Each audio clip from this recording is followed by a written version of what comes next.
भाई लोग नमस्कार, कैसे हैं आप लोग।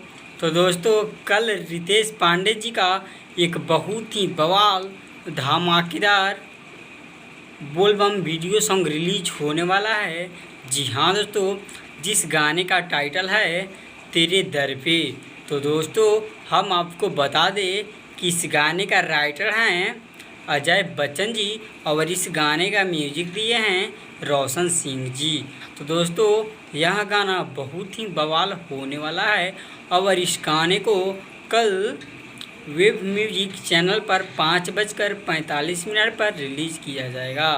तो रितेश पांडे जी के जितने भी फैंस इस वीडियो को देख रहे हैं, थोड़ा गर्दा उड़ाकर शेयर कीजिए और अगर मेरे चैनल को सब्सक्राइब नहीं किए हैं तो मेरे चैनल को सब्सक्राइब भी कर लीजिए। और कल तैयार रहिए 5:45 पर रितेश पांडे जी का नया बोलबम सॉन्ग देखने के लिए। तब तक के लिए धन्यवाद। फिर हम मिलते हैं आप लोगों के साथ नेक्स्ट वीडियो में।